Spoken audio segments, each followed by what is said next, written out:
Welcome to Turnpike Sports. I'm Dave Weishuttle, and as always, I'm joined by my producer and co-host, Doug Weishuttle. Doug, knee-deep in the NHL and NBA playoffs, and I can't remember ever seeing this many injuries in either final in my life. It's just ridiculous. It's kind of unique. Shows how some of this is hard-hitting. Some of this is just freak accidents. I mean, Chara's broken jaw there. Yeah. I've never seen that. I mean, never face block a puck, but I think that wasn't intentional that he did it that way. Sure, and then the Golden State Warriors to turn to the NBA, they're the walking wounded, and I'm not sure what's going on with them. Boy, Well, I'm still surprised they're talking about putting Durant in at some point. I don't know. I don't know how you can do that. Has he even touched a basketball yet, or has he done any drills? Has he practiced at all? I don't know if you can just throw him in. I don't know. He was doing good up until the calf injury, but let's see. They do need him. Yeah. And now with Klay Thompson. Yeah, absolutely. Boy, I'm sure this is wreaking havoc in the betting community because no one knows who's playing from night to night. And, speaking of the betting community, stick around later on because I'm going to interview two authors of, I think, one of the best sports betting books out there. The book is called The Logic of Sports Betting, and I'm going to talk to Ed Miller and Matthew Davidow. Great book. Outstanding book. It'll tell you all about sports betting, the business of sports betting, and what bettors can look out for to make some real money if you're going to throw down some money on some sports. Yeah, no, it's a great interview, great book, both very intelligent guys, and stick around for that because you'll learn a lot. Yeah, like I said, it's a busy week in sports, so let's take a ride down the Turnpike. And today's trip down the Turnpike is brought to you by Drizzly, your online liquor store. Available in over 95 cities across North America, Drizzly offers a huge selection and competitive pricing with a side of personalized content. Now there's no need to leave the house. Get alcohol delivered in less than an hour by Drizzly. Head on over to drizzly.com and order today. Now get $5 off your first order of $20 or more when using our promo code DRINK19 at checkout. Shop beer, wine, and liquor with drizzly.com. Exit 1. All right, we're going to do some sports betting here and another busy week. Yep, absolutely. This one is for the techies out there, and it I don't understand any of this stuff. It kind of explains why Pennsylvania was slow to get some of the online stuff together. It's actually kind of going to interfere with a lot of people if this isn't straightened out pretty soon. New Apple policy for the Apple Store. Supposedly they want the betting app, the real money betting apps, to be done in native Apple language for coding instead of the HTML5 that they currently are in. And if they don't comply with this, which actually the programming is a lot of work, and I don't know, they got 3 months basically, September 3rd, I believe. So they have to submit it by September 3rd, or they're going to be removed from the store. Okay, that's ridiculous. So it's a difficult thing to do because they've been just a lot of these online sites use the coding of they're a wraparound on the online casino sites. So it's not really Apple language. It's not really Android language. It's whatever the coding is for the online casino, HTML5 version of it, and they just put it up there. It's a smaller app version of the online site, which Apple doesn't want. Now, I'm a little removed from this because I have Android on my phone, so that's not going to affect Android players, right? This is just Apple, right? Well, how do you think I feel? I have a BlackBerry. Oh, yeah, well. And it's a Google Android system now, but still, 40% of the people that are on with the online betting and stuff, the consumers, are Apple users. Wow. So we'll see what happens with there. They got till September 3rd. It's a major tech problem, I think, and it's going to be interesting to see how quickly these get submitted, if they do get in by that September 3rd, because that's going to affect football. Yeah, no, they have to. That's imperative. If you're a sports betting operator, you need to get all your ducks in a row before football season. Yep, and speaking of mobile operators, they're going to be affected by the new Illinois sports betting I can't law. believe this. This is really strange. Well, Illinois passed their sports betting legislation, and basic stuff. I mean, to a certain extent, prohibits betting on Illinois schools. Let's see. Mobile betting will be available immediately for casinos, racetracks, and sports venues. 18-month delay for just mobile only. sites, and that's where the big issue is. So people like DraftKings and FanDuel and PointsBet and anybody else that actually has their own brand and they're mobile only, they have to wait 18 months. To actually go online under their own banner. Right. But I guess they can partner with a brick-and-mortar entity, but the problem is they can't. They have to be under the brick-and-mortar entity's brand. Yeah, for the mobile, though. I mean, if DraftKings does a deal with Caesars, it'd be Caesars. It'd be going online as Caesars. Right. So, initial licenses, the sports wagering licenses are $10 million, valid for 4 years. All right. Online-only licenses will start at $20 million. Wow, okay.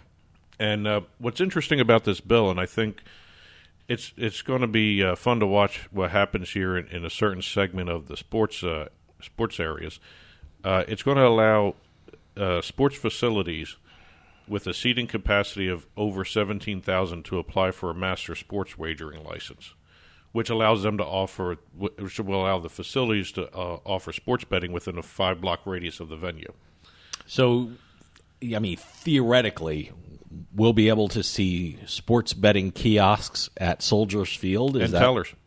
Oh, and teller. Okay, I was. I heard this in the news. I'm thinking, they're probably just doing kiosks or something like that. But I didn't even think of the teller part of it. You'll have actual windows you walk up to, huh? Yeah, and interesting. The pro spots, Wrigley Field, where the Comiskey Park, where the White Sox play. Do you still call it Comiskey Park? I call it Comiskey Park because it's the only way I can remember that. But Soldier Field, I'm curious to see what happens with the colleges. Because there's a couple venues, college venues, that are over 17,000 people. Yeah, but you can't bet on college sports. Who anyway. cares about college? That doesn't matter. You can bet on pro. So you mean I can, if I'm Saturday watching a University of Illinois game, the Fighting Illini, and I go get a beer, and they might have a teller in they might have it for every other sport. That's interesting. I want to see what the NCAA does with this. Well, I think the NCAA hates all this stuff anyway. I don't think so. I don't know. They come out with these statements saying, we want to make sure that that's why they have these things in these laws. I mean, you can't bet on. New Jersey has it too. You can't bet on college sports that are in New Jersey. But the facilities clause doesn't exclude NCAA venues. Interesting. So I want to see what happens with that. And the NCAA may not be able to stop that as long as they're not betting on Illinois schools. That are part of the NCAA, you may see tellers and kiosks in University of Illinois stadiums. Wow, interesting. That sort of stuff. And I saw somebody post a stat that the potential for 39 sports betting venues under this bill That's in a Chicago, lot. in That's a Illinois. Lot. Yeah, I don't know. All skins, the online, the brick and mortar, wow. the new casinos. Chicago's going to get a new casino because of this. Interesting. So yeah. And speaking of new ventures, you have Circa Sports. They launched over in Vegas. Yeah, Golden Gate Hotel and Casino. We talked about them last week. Yep. And the one thing I wanted to bring up is Circa Sports is not done. They started in Golden Gate. The next one on June 19th, they're going to have a launch of a Circa Sports satellite program at the sister property of Golden Gate, the D Las Vegas. I have no idea where that is. Is that? They're all in the same area. Okay. Yeah.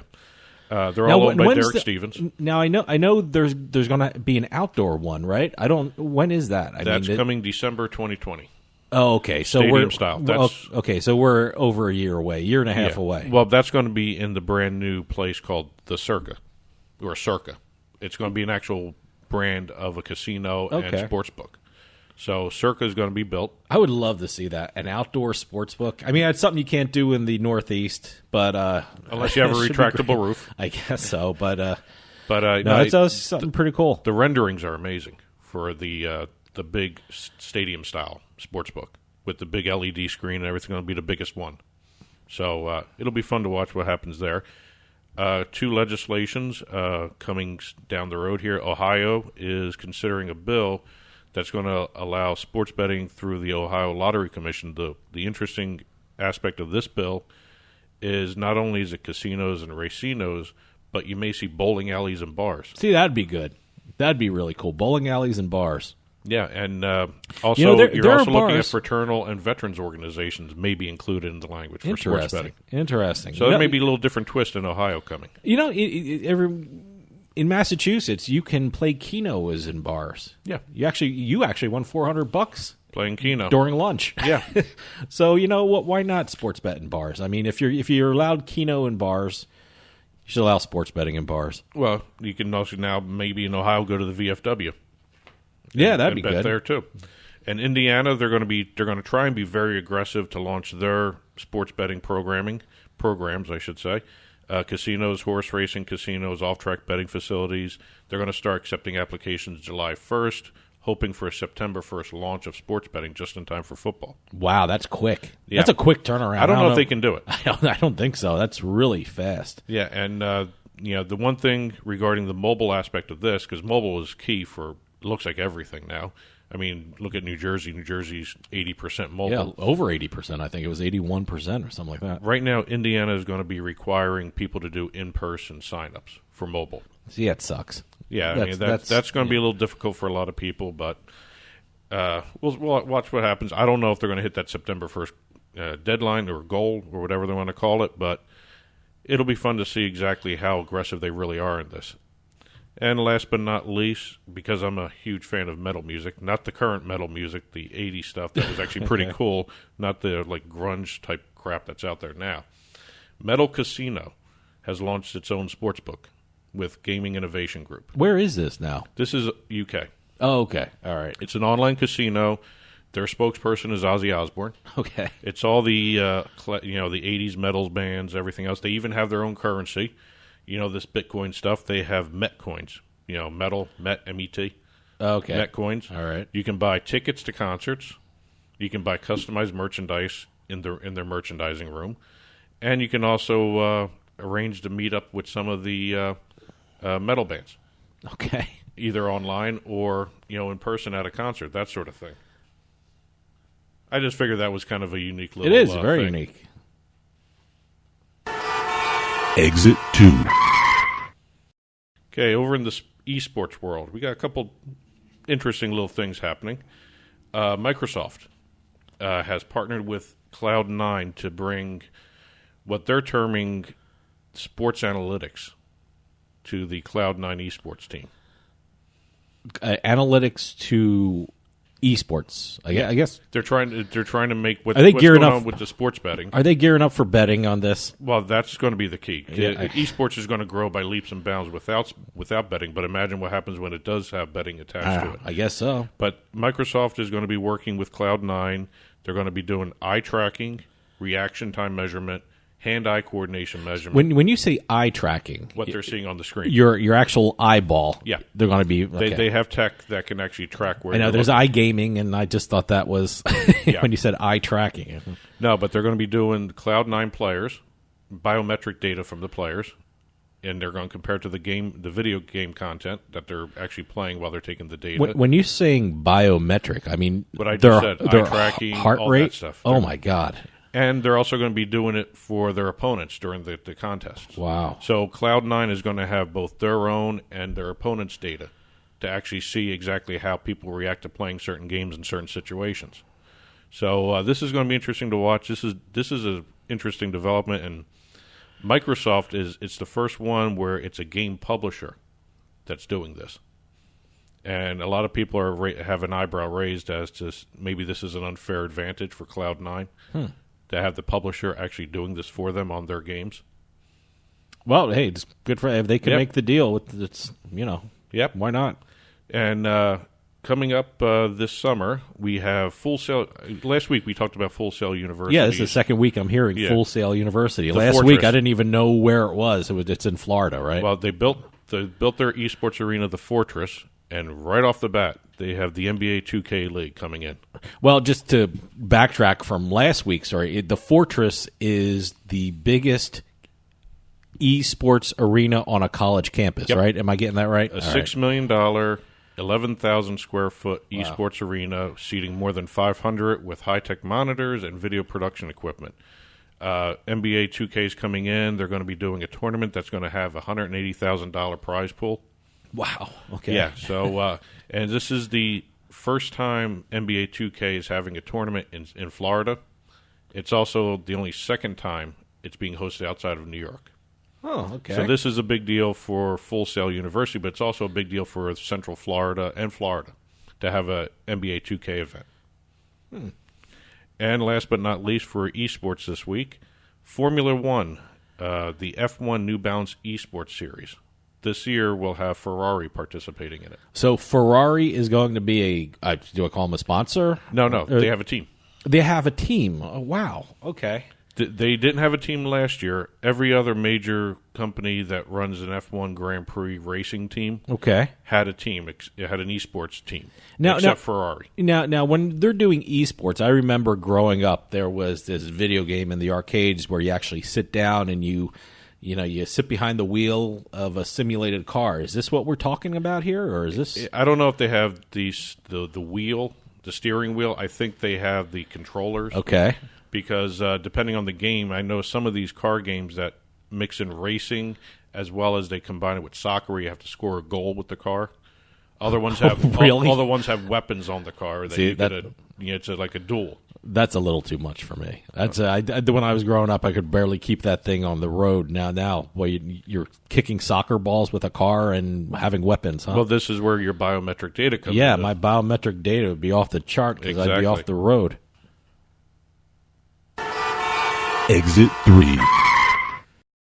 All right, this is becoming all the rage now for Major League Baseball teams, and I think it's a matter of maybe the in-stadium crowds are waning a little bit.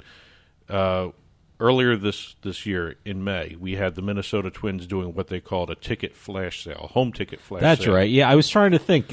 We talked about this before. Yeah. And they sold 30,000 home game tickets for May in 48 hours. So it's a big success. For the Twins, yes. For the Twins, all right. Then they sold out a second round of $5 tickets, with standing room only. So I'm assuming, it caught on because now we have Detroit, the Detroit Tigers, which are averaging only 16,000 fans a game, the fifth worst figure in Major League Baseball. They did one. And they sold 20,000 tickets in the first 2 days of a 3-day flash sale. Wow, good. 10,000 tickets were sold on the first day. They had added more sections. It was June home games. They were selling for as low as $9. That's great. That's in the upper deck. Yeah. And then $14 in the lower bowl. And there was no add-on fees. So basically you were buying the ticket, no tax, no other things, no whatever else is attached to a Detroit Tiger home ticket. If you could combine this with Dollar Dog Night, I think you have something special for the family. I think they should be including something like that in with the tickets. Dollar Dog Night. We always have that the Phillies game.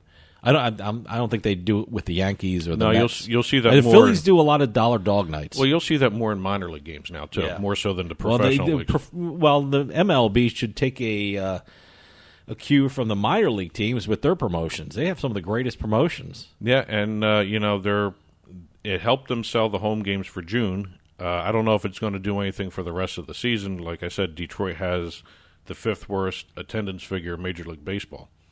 And, they sold out opening day, but they have had 2 times where the home crowd was 20,000 or more. Wow. So they got to do something about that. Yep. And I just found this out this morning because I was taking a look at attendance figures and Las Vegas. And I didn't put it in the notes yet. I just actually hand wrote it down this morning.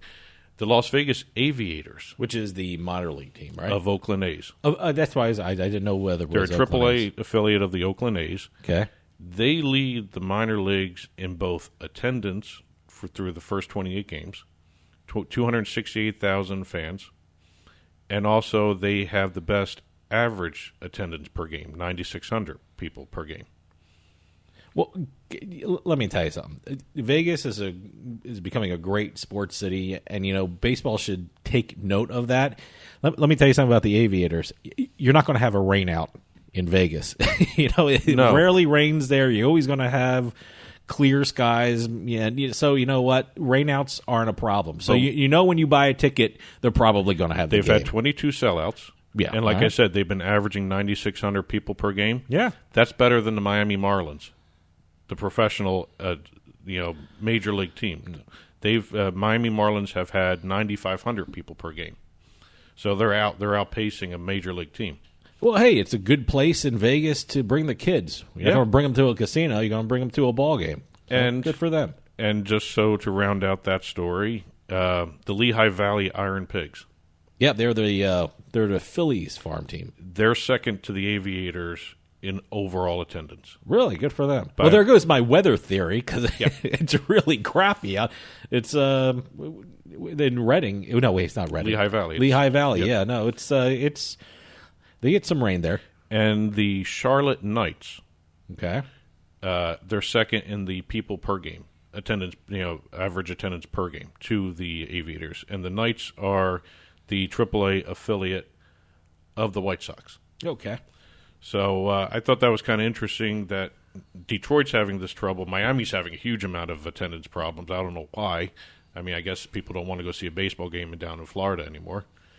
But they're kicking ass in terms of attendance. Exit 4. And last but not least, I could have put this in the eSports exit, but I thought this was just too funny a story. And it involves Microsoft again. Okay. I think Microsoft is trying to tell everybody that gamers stink.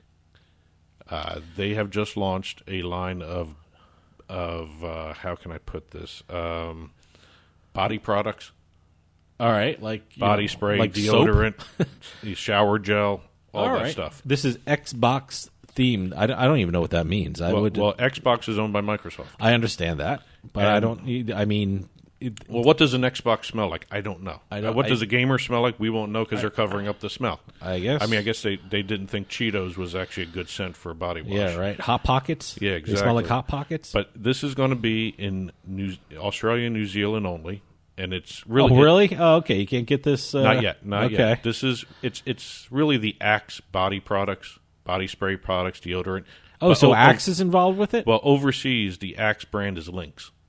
Okay. All right. So wherever you see a Lynx body wash or something, that's really Axe. Okay. In the United States, domestically. So they're marketing toward the gamer crowd, eSports crowd, huh? Yeah, exactly. Okay. All right. And this is the official description, and really, I think they went overboard on this. Lynx Xbox, that's what it's called, is a fresh scent of pulsing green citrus featuring top notes of kaffir, lime, and winter lemon. I don't know what a winter lemon smells like. Yeah, right. Aromatic herbal middle notes of mint and sage, and woody bottom notes of patchouli and clearwood. All right. So whatever those smell like combined, that's what your Lynx Xbox products are going to smell like. So you're not going to run out to the store and get them in the U.S., right? No, but if you're in Australia and New Zealand, they're going to be in grocery stores and pharmacies across those two countries. There are plans to see how it does in terms of making it available in the United States and other places. You could probably order this online and have it shipped from Australia to you from, if you're in the United States. Hey. I don't know. I mean, I've never seen a Lynx product here. I'd be very curious to see what it smells like. I don't even know if I see it anywhere. I don't know where I'm going to see it if they're not around here. I'd pick it up and smell it, or I just smell it in the store, I guess. I don't even know what half those things smell like, let alone separately, let alone together. So it'll be interesting to see if it actually makes it to the United States. Well, today's trip down the Turnpike was brought to you by Drizzly, your online liquor store. Available in over 95 cities across North America, Drizzly offers a huge selection and competitive pricing with a side of personalized content. Now there's no need to leave the house. Get alcohol delivered in less than an hour by Drizzly. Head on over to drizzly.com and order today, and now get $5 off your first order of $20 or more when using our promo code DRINK19 at checkout. Shop beer, wine, and liquor with drizzly.com. And as always, to get in touch with Turnpike Sports, you can call or text us at 609-512-5910. Hit us up on Facebook or Twitter. Our handle on both pages at Turnpike Sports. Our email address is info@turnpikesportsradio. Don't forget to order your International Bikini Team calendar. info@internationalbikini-team.org is the email address for your ordering information. And you can catch the show on your smart TVs, Roku, Apple TV, Amazon Fire TV. Head on over to turnpikesportsradio.com and you can click the link to catch the show on your smart TV. Show is also distributed through iTunes, iHeartMedia, And we also have a YouTube channel, and soon we may be even having the show distributed through another distributor coming soon. And we'll announce that later on down the road when we actually have it all set up. And stick around because I get to talk to two authors of one of the best books on sports betting out there. It's called The Logic of Sports Betting, and we're going to talk to Ed Miller and Matthew Davidow right after this. Stick around. We'll be right back with more Turnpike Sports.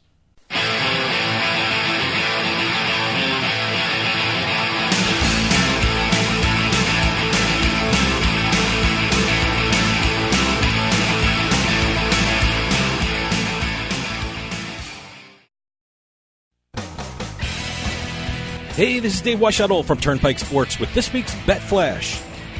Illinois has joined the growing list of states to legalize sports betting. The new legislation requires the use of official league data, forbids betting on Illinois college teams, and has a 15% tax rate. Online-only betting companies such as FanDuel and DraftKings must wait 18 months before launching in Illinois under their own brands. A federal judge in New Hampshire has ruled against the Department of Justice and their interpretation of the Wire Act. In his opinion, Judge Paul Barbadoro stated that the Wire Act only applies to sports betting and no other online forms of gambling. It is expected that the federal government will appeal this decision. Apple is changing the rules with regard to real money betting apps. Under the new policy, operators have to change the coding of their betting apps to native Apple language, or they will be taken down from the Apple Store. Apple said the new formatted apps have to be submitted by September 3rd for approval. Luckily, I use Android. From the seaside to the desert, from the betting lines to the sites online, Turnpike Sports has got you covered. And be sure to follow us on Twitter at Turnpike Sports. New Jersey's sports betting market has exploded, and there's so many places to bet it can make your head spin. But PointsBet.com is the one online sportsbook you can't afford to ignore. PointsBet.com has everything a person would want in a sportsbook. Spread betting, moneyline betting, prop bets, you name it, you'll find it at PointsBet. Daily promos that can't be beat, odds boosters you won't find anywhere else, early payout promos, it's all at PointsBet.com. You can bet from anywhere in New Jersey using your mobile device. And now there's even a better reason to sign up with PointsBet.com. Go to PointsBet.com and sign up using our promo code PIKE, that's P-I-K-E, and you'll get 2 risk-free bets up to $1,000. PointsBet is the preferred sportsbook of superstars Allen Iverson and Darrelle Revis. They even have the Revis Betting Academy hosted by Darrelle Revis himself. So sign up today at PointsBet.com using our promo code PIKE and start having some real fun. That's promo code PIKE, P-I-K-E. PointsBet. Stay sharp. Must be 21 years or older and in New Jersey to place a bet. Terms and conditions apply. Gambling problem? Call 1-800-GAMBLER. The East Coast Gaming Congress is back this year at Harrah's Conference Center in Atlantic City, New Jersey on June 12th and 13th. Every year, casino and iGaming industry CEOs and leaders from all over the United States gather to discuss the latest developments in fantasy sports, skill-based gaming, online gaming, and now sports betting. The East Coast Gaming Congress is the largest gaming conference outside of Nevada and features timely, cutting-edge panels and content from global leaders in all aspects of gaming. And now with legalized sports betting spreading across the country at an incredible pace, this hot topic will be taking center stage at this year's event. If you're all in, visit ecgc.us to register for your all-access pass to this 2-day conference. Register before June 12th for discounted rates. And this year, the Congress features keynote speeches from AGA President Bill Miller, Monumental Sports and Entertainment CEO Ted Leonsis, and New Jersey Governor Phil Murphy. Register today to take part in the industry's best conference, the East Coast Gaming Congress at Harrah's Atlantic City on June 12th and 13th. See you there. I'll bet you $20 I can get you gambling before the end of the day. No way. I'll give you 3-1 odds. Nope. 5-1. Nope. 10-1. You're on.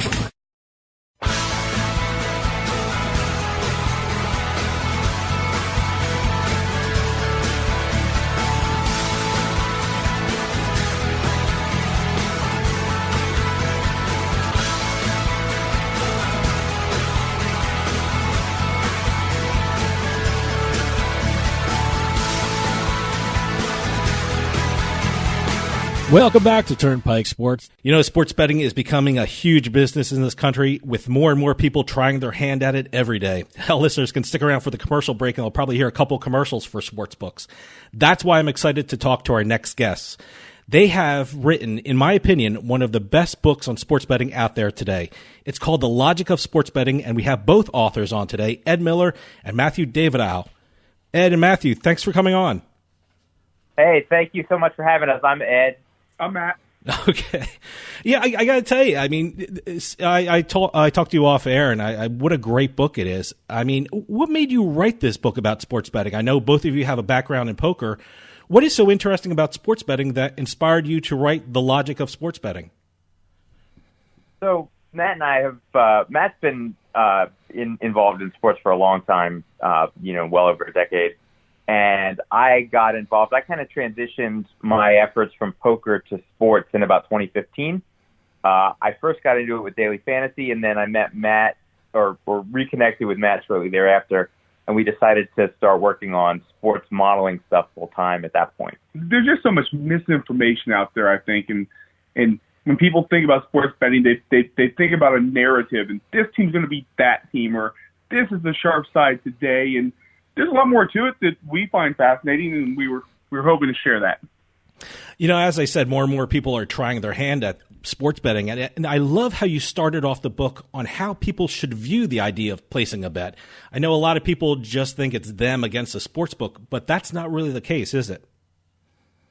Yeah, that's not the case at all. It's funny because, you if you're in Las Vegas, and you walk into a sports book, you see guys sitting by themselves in a cubicle with a sheet of paper and, maybe a notebook, and they're doing calculations, and it looks exactly like the guy doing the Sudoku puzzle. Really, if you look at it, if every sports book had the same line, it kind of would be a Sudoku puzzle. Right. You look at the lines, you make your own determinations, and you go from there. However, every sports book has a different line. If you think about a situation in a football game where one sports book has a 3.5, one sports book has a 4.5, and I'm a bettor, you can clearly see how if I see the 3.5 and the 4.5, this sports bet is a three-way game between both sports books and myself. One of the first concepts I read in the book, and I thought was a great point, was, the whole idea about sports betting is to get the best value for your bet and to avoid what you call the picked over effect. What is that, and why should bettors be looking at that? Right. So, it's this, again, goes back to kind of the fallacy with thinking about it as like a puzzle or a one-person thing, because if you're looking at a football line, you're looking at the 3.5, say, well, you're not the only person who's looking at that 3.5. There's a whole country full of people who are looking at exactly that same line, and there's some people who, bet a lot of money who look at those lines, pretty much all the time. They sleep maybe a little bit, but, and if there was something that was just great value, if a sportsbook was just giving money away, well, somebody else would have seen that. Now, this is not to say you can't possibly beat sports betting, but because you obviously can, but you have to understand that every line you're looking at has also been looked at by other smart people. If there was value there, they probably would have gotten it. Certainly if there was easy value, if it was just obvious value, they would have grabbed it. Eventually, if people bet something, the line moves and then it goes away. At the core of any betting activity are two important concepts that you guys touched on. That is the break-even percentage and the hold. I want to talk first about the break-even percentage. What is that, and why is it so important for bettors? Well, the break-even percentage is the percent your bet has to win in order for you to break even if you theoretically make the same bet over and over and over again. So, like if I'm flipping a coin, the break-even percentage is 50%. Now, the minute I change those odds from American 100 to -10 or, decimal 0.91, et cetera, the minute I change those odds, now if I want to break even on my bet, I have to win a different percentage at the time. Yeah, so the way, sports betting odds are presented in the U.S. are in American odds. And I have to say, I'm way used to American odds. That's what I've been looking at for 20 years. But, if you're an alien and you're just seeing them for the first time, maybe it's not the best way to express this stuff, right? So let's say you got a baseball game and the Yankees are -150. Well, what does -150 mean? It means that you have to bet $150 to win 100. The minus means that's how much you have to bet to win $100. So what is the break-even percentage of that? That to me, that's the more useful number. Well, if you're betting 150 to win 100, then if you bet 5 times, you have to win 3 out of those 5 times to break even, because you're going to lose 150 twice. If you lose, that's 300, and then you win 100 3 times, that's 300. So you're going to break even if you win 3 and lose 2. That means your break even percentage has to be 60%. So I think that 60% number is a more useful number to think about when you're analyzing sports bets logically than the minus 150 number. So we in the book suggest, we give you kind of a formula, a quick way to convert between that, that minus plus notation and the break-even percentages, which really let you think more clearly about it. Now, the second concept you really discuss a lot in the book is the hold, which is the way a sports book makes money. What should bettors be aware of when it comes to that figure? So again, in the book, we to me, this is a very basic concept. The hold is exactly how a sports book makes money. They put minus 110 on both sides, and we teach you in the book how to calculate the hold percentage, first of all. And then beyond that, the more interesting point is how to get that hold percentage down, not from one sports book, but by comparing 2 different sports books or 2 different markets against each other, which is really an extremely core sports betting concept. So as a simple example, really, it's a core gambling concept. Yeah, it's a core gambling concept. Sure. The concept applies in financial markets, it just applies in almost any, money sense, really.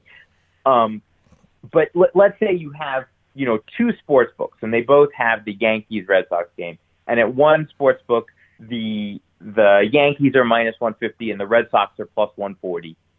And then at another sports book, the Yankees are minus 142 and the Red Sox are plus 132. Okay? So you got 2 sports books, same game, same markets, same outcomes. You can't tie. Baseball games don't tie, right? Mm-hmm. So at Sportsbook A, you've got the Red Sox plus 142. At Sportsbook B, plus 140. At Sportsbook B, you've got the Yankees minus 142. So each of the sportsbooks on their own have their, quote unquote, normal hold on the game. But from your perspective as a bettor, you can take minus plus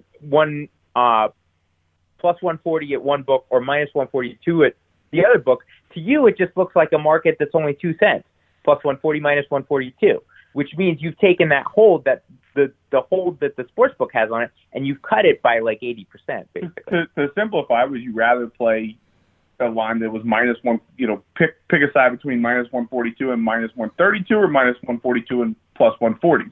Right. And the way to find the minus 142 and the plus 140 is to sign up accounts at sports books and look for lines. Yep. I got to tell you, I love that concept when I read it in the book. I mean, that whole type of synthetic hold when it comes as close to zero as possible, using the different sports books against each other almost. Go ahead. Oh, no, sorry. I thought that was the end of the question. It's funny how often, from the sportsbook side, they often think, well, we're going to hold 4% on this game. We're going to put up this 4% hold, this 5% hold, and that's what we're going to hold. Yet any bettor that's looking across various sportsbooks is going to lose less than that, and that's right off the top. By opening the accounts, by shopping lines, you're going to lose less than that hold. If you shop lines and look and think about it enough, you're going to get the hold on your side. Now, does that concept and that technique really help the bettors who are living in states with a lot of sports books? I mean, for example, I'm sitting here in New Jersey. I can go to any brick and mortar sports book in New Jersey or in Pennsylvania. And plus I have like 3 sport book apps on my phone. However, people living in Rhode Island that have 2 brick and mortar sports books with no more mobile sports betting, how does that technique you just described about creating a synthetic zero hold benefit people in New Jersey more than Rhode Island?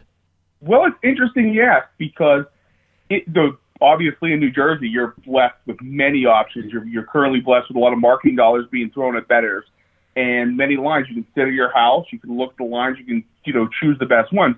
Now, of course, everybody else is doing the same thing. That's the picked over effect. There's some very good bettors in New Jersey. They're also sitting looking at the exact same apps, looking for the exact same bets. However, in Rhode Island, where there's only a couple of brick and mortars, they take lower limits. There's probably not the same sharp bettors that are sitting in those brick and mortars. Therefore, if you lived in Long Island, it might be harder, it might be more time-consuming, but less picked-over effect. You go to the casino, you look at the lines. Now, of course, you're only able to bet at the lines in Rhode Island, but if you also are able to see lines at other places in other states, other sports books, you can create the same synthetic holds. Now, of course, you won't be able to place the bet in New Jersey when you like that side. You'll only you'll get the bets that you find in Rhode Island.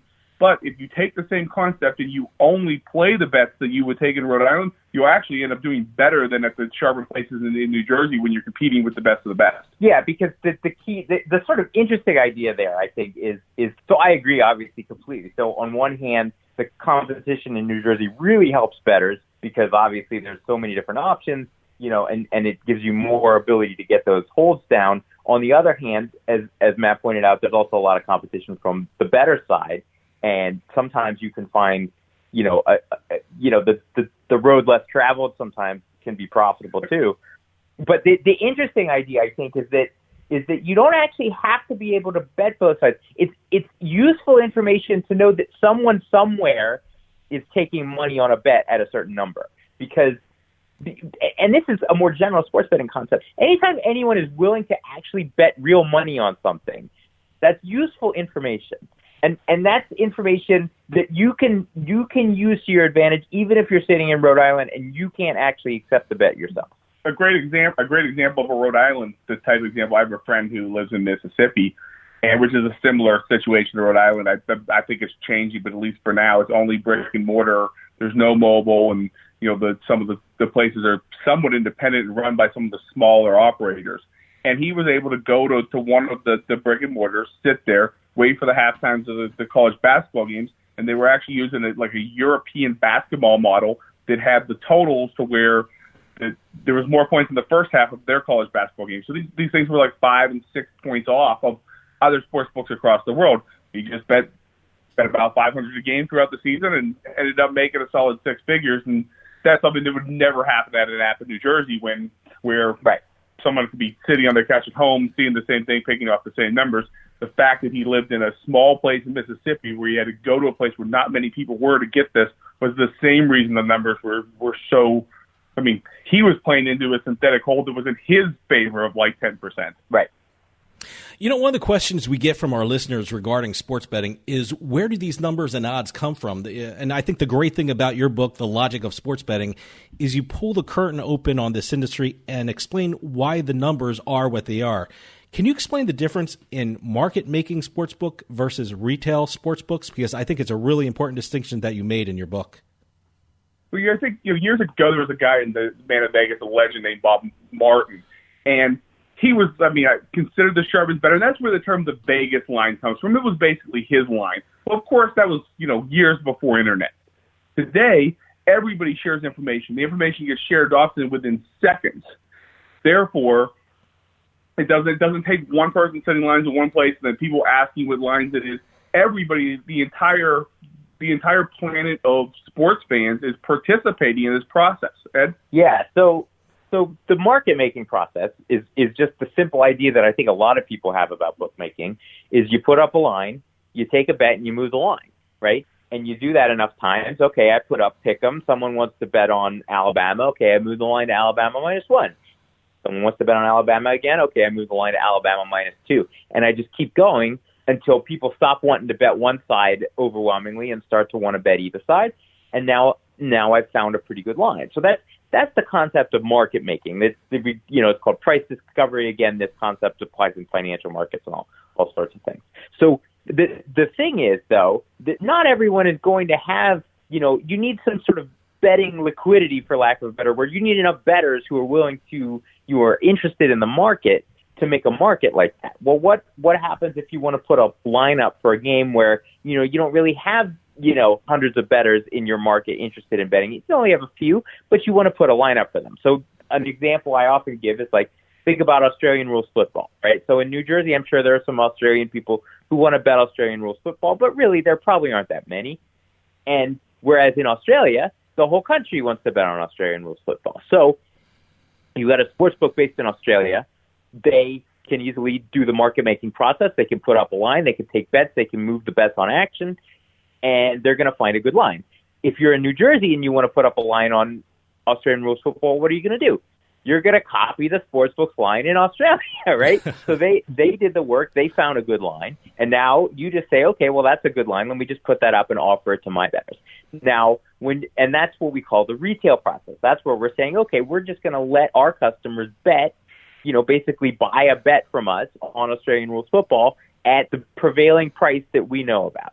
Now, the problem from the retail bookmaker's perspective is they don't really know where that line came from. All they're looking at is a screen that says, minus 12.5 on Sydney or whatever. And, they don't know. They just put minus 12.5. Mm-hmm. Well, maybe you have the smartest Australian rules football bettor in the world in New Jersey, and, they want to unload on your numbers. So the sportsbook potentially could be at a disadvantage when they're trying to, copy a market maker in that way. But that's the basic idea. We see on TV the sports analysis and these betting experts. They're telling where all the public money is going on a game, which side has the most money going to it. Is that an important fact, and how do bettors use that information about who's betting on who? So the answer to this was a little bit complicated, and it has to do with that market maker retail concept. So there's a lot of people who bet real money every day into American sports markets. And, they tend to bet in certain places and not others for various reasons. And so their action is going to tend to show up, only at a subset of all the available sports books, and then there are other sports books where they're going to predominantly get, public money. So in other words, not these, sort of more hardcore bettors that bet bigger and, spend more time on this. So the way that shakes out is that kind of everybody involved in this market knows about this. This is not a secret. And so everybody knows that the lines that are arrived at where the sort of sharper people tend to bet are going to be sharper lines on average, because exactly the market making process tends to happen, better there. And therefore the line that you get at those sports books is going to be a little sharper. Well, what often happens is that the sports books that don't take a lot of the sharp action often tend to behave kind of like in the Australian rules football example. They say, okay, well, instead of take a bet, move a line, let me just kind of peg my line to whatever they have where I know where the sharp guys are betting. So what that happens is that the line tends to get set at different sports books predominantly than where the public money gets bet. It would be a good example of this. Like, how much did New Jersey lose in the Super Bowl? It was well publicized. Well, it was, 1.4 million? It was more than that, I think. Oh, really? Yeah. Well, however much it was, you think about it, why did they lose so much? Well, they lost so much because they decided to make a bet with the people on the other end of the bet, the public bet on the Patriots. They said, you know what?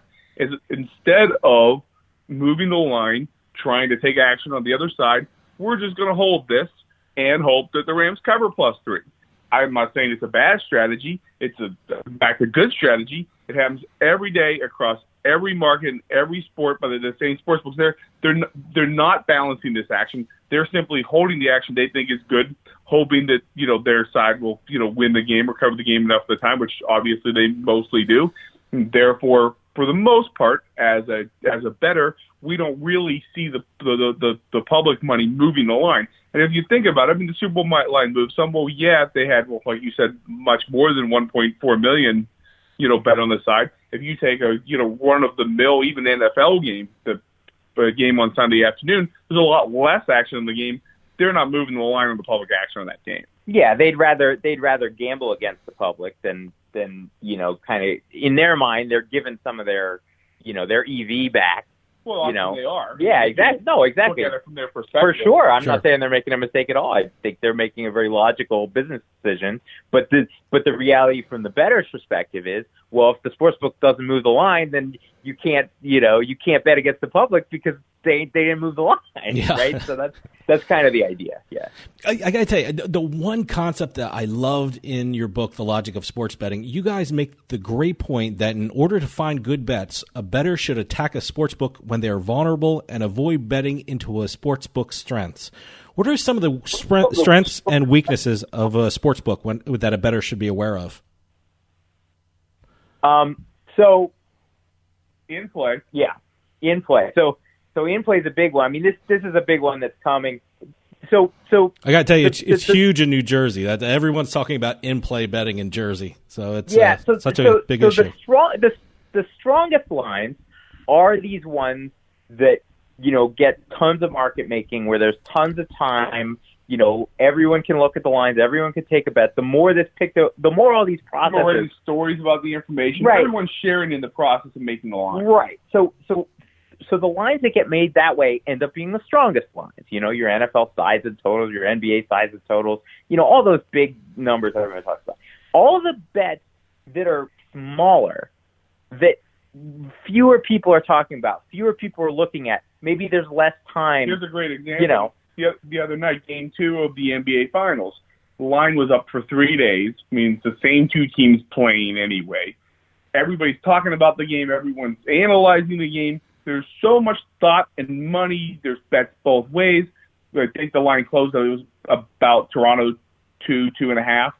And that line has to be considered super sharp, super picked over, so much time, so many thoughts, so many people. Then, in the middle of the fourth quarter, Klay Thompson went up, he shot a shot, he came down, he was limping, cut the commercial. Sportsbooks put a line up. You were able to bet on Toronto plus points, Toronto to win the game, Golden State minus points at the time they were winning the game, Golden State to win the game. There was a total up. All of the places that then put up a line, they had to take in that information that Klay Thompson, Golden State's best player, may not finish the game, as well as the game situation, what was happening, all this information. They had to put up a lineup within seconds. At that point, there wasn't a whole day for everyone to look at the line, think about it. How hurt is Klay Thompson? Is he going to come back? Is he not going to come back? Is he in the locker room? Let's go replay that. Is that a knee? Is that a hamstring? There wasn't time for any of this. Therefore, different places will have different numbers. Synthetic holds lower. I'm sure there was many cases of arbitrage, scalping, like negative hold, where I could take one side at +6 even money, the other side at -6 at plus money. I'm sure especially in New Jersey, I'm sure these spots about now the whole timeout lasted for 2 minutes. But what a great opportunity for bettors. No matter what side you want, you would have been able to profit at that point. Whereas an hour before the game, good luck. Right. Yeah, that was a lot of people's questions about in-play betting because, bettors have limited time. They really can't go shopping around and looking at the different sports books, especially if you don't have mobile where you're at. What are some of how should a bettor use the limited amount of time when you doing in-play betting? Well, what a great question.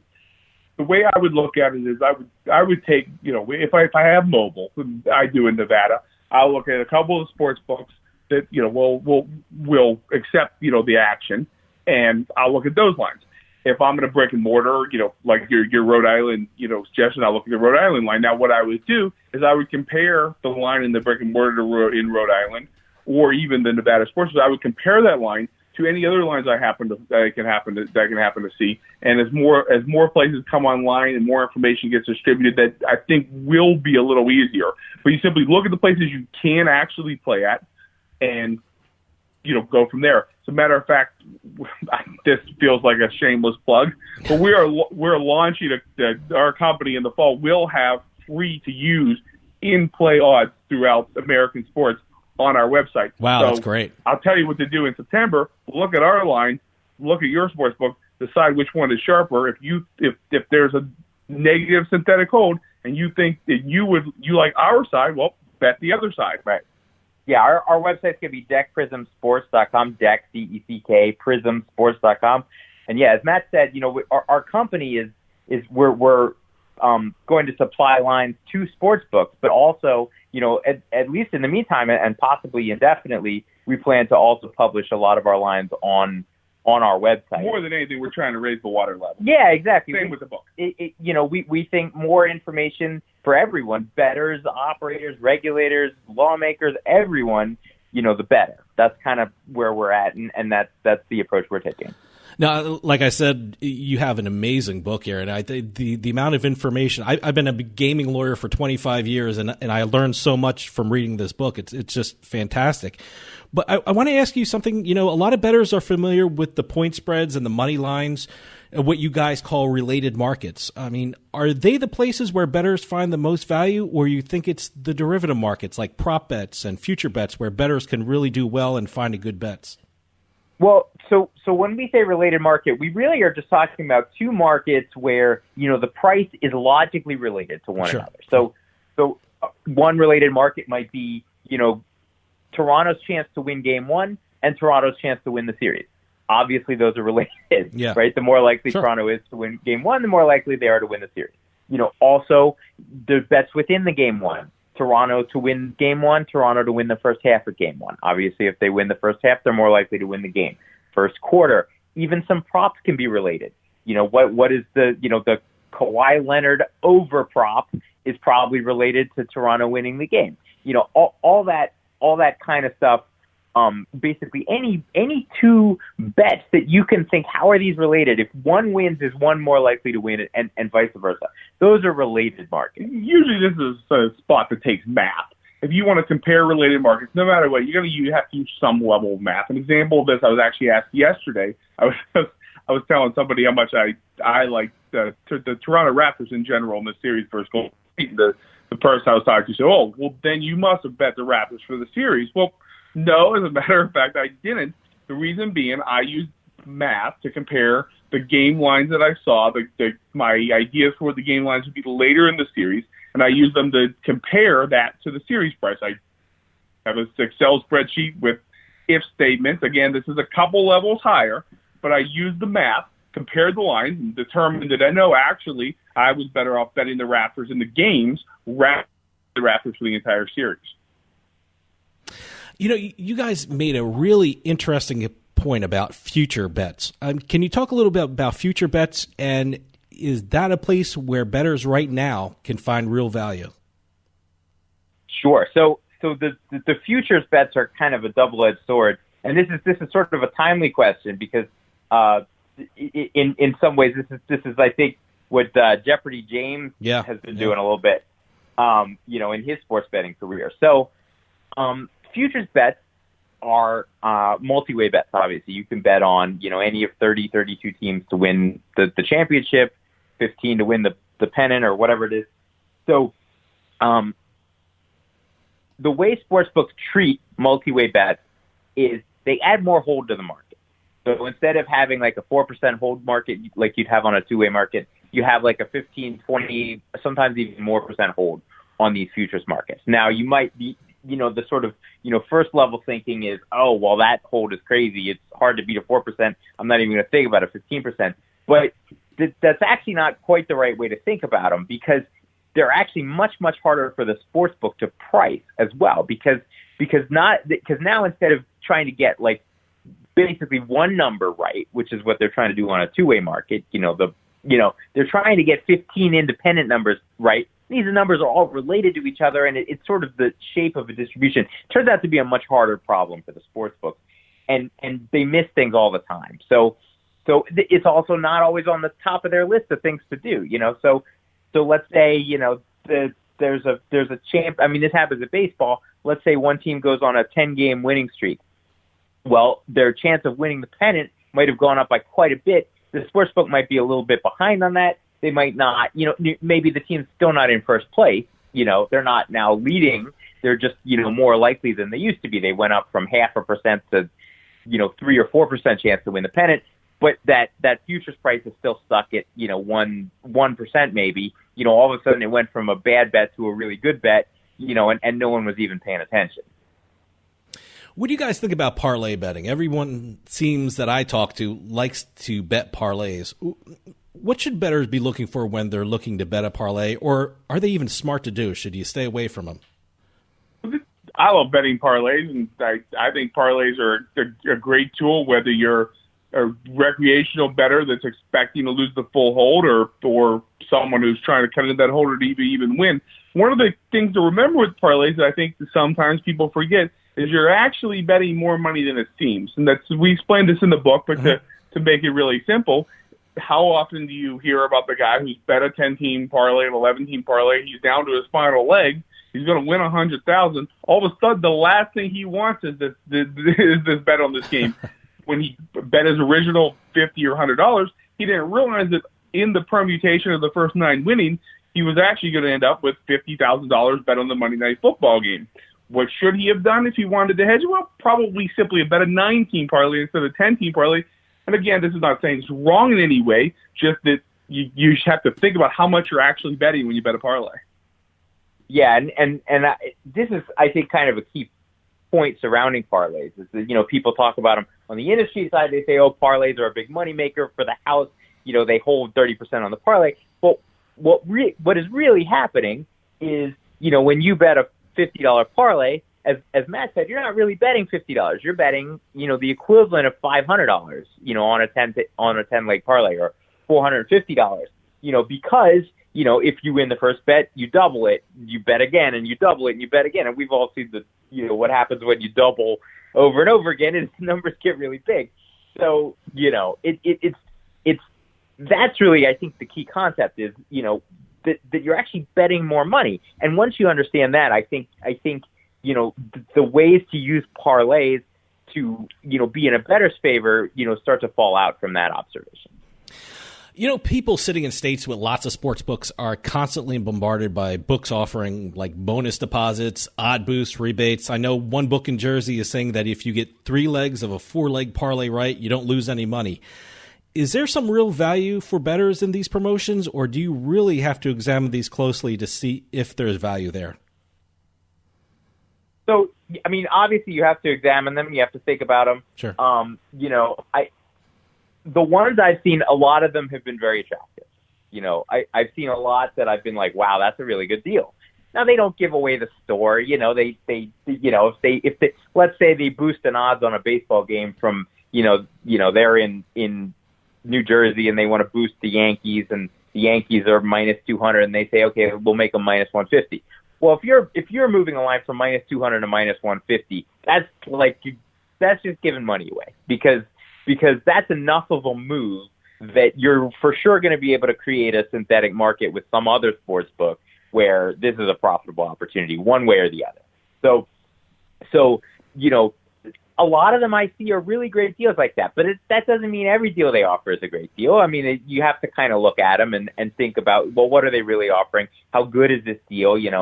If they move it from minus 200 to minus 190 and they were already holding 6% on the market in the first place, well, maybe it's not a good deal. But, a lot of the ones I've seen have been really, really just very strong deals for the bettors, that if you're just aware and you're in New Jersey or you're in a new state where there's lots of competitors and people running promotions, that, honestly, if you just churn the promotions on a day-to-day basis, I think you can really, create a pretty solid earn. Well, maybe a really easy way to think about it too is anytime you're betting with a promotion, whether it's a rollover bonus or on a event that's being promoted in the way it's described, anytime when your bet is also in line with a marketing promotion, you're inherently going to be doing better than if it wasn't.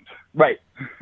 So, assuming you're gambling anyway, whether it's, with an edge, not with an edge, whether you're trying to win, not trying to win, no matter where you fall on this spectrum, by taking full advantage of what the sports books or operators are offering, you're going to end up with more money in the long run with very little less time possibly. And one of the cool tools in the book is, we show you the best ways to maximize, things like rollover bonuses and free play. And some of it's a little counterintuitive, but it's also, pretty interesting.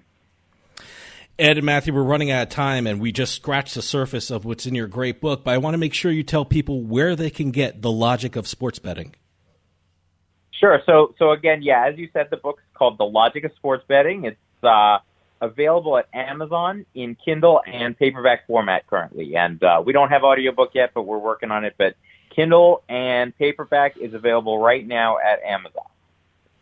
You know, we get a lot of books here at the radio show on different subjects in gambling, but I have to tell you, The Logic of Sports Betting by Ed Miller and Matthew Davidow is one of the best books on sports betting I have ever read, and I urge you, if you're serious about sports betting, to pick it up. Ed and Matthew, thank you for coming on and telling us all about it. Thanks. It's been great. Yeah, thank you so much for having us. Stick around. We'll be right back with more Turnpike Sports.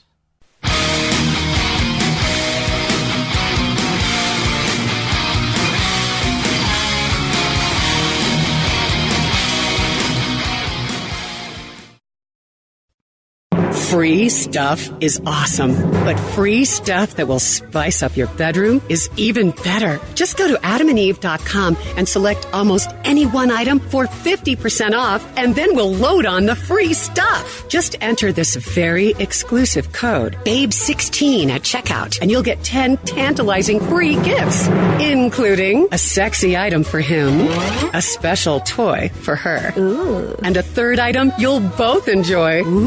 And 6 extra special bonus items that are sure to rev your engine, pique your curiosity, and even blow you away. Plus, free shipping! Always sent in discreet packaging. Go to adamandeve.com now. Get 50% off plus the 10 free gifts when you enter the exclusive offer code BABE16. That's BABE16, because without it, no free stuff. That's BABE16 at adamandeve.com.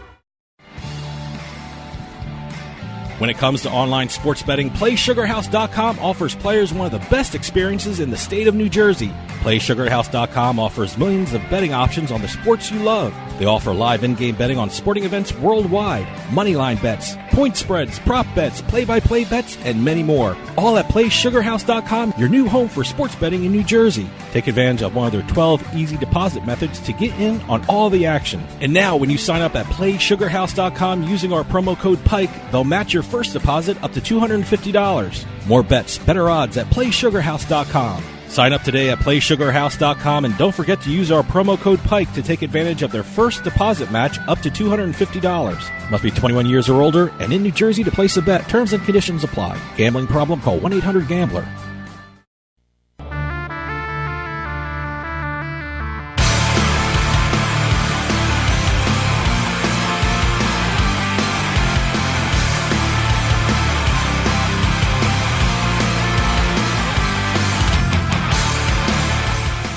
Welcome back to Turnpike Sports. I want to give a special thank you to Ed Miller and Matthew Davidow, the writers of what I think is one of the best books on sports betting out there. It's called The Logic of Sports Betting. Seriously, if you're really curious about sports betting, the business of sports betting, and how to potentially make some money at sports betting, you ought to pick up The Logic of Sports Betting. Two of the most intelligent guys on the topic of sports betting we've interviewed. So. It's such a huge story out there, and a lot of people are trying it out for the first time, and a lot of people don't know what they're doing. You know, if pick up The Logic of Sports Betting, and you'll have some idea of where your money's going, what to look for in the trends, and what to look for to make smart bets. Yeah, and you know what? It was one of those interviews where they explained things nice and clear, and they didn't have any trouble talking about their own topic, which is nice to see. Sometimes you see authors get tongue-tied. Yeah, let me tell you something. I just scratched the surface of what was in that book. Yeah. I mean, just for time limitations for the radio and for a podcast, you know, you have to cut things out. But there's so much. We didn't do it this time. There's so much information, and pick up the book, The Logic of Sports Betting. It's really great. And we'll give a nice plug. It's on Amazon, Kindle, all that stuff, and go get it. Yep. It'll help you with your sports betting. Well, have a great weekend, everyone. Enjoy the NHL and NBA playoffs, and we'll see you next time on the Turnpike.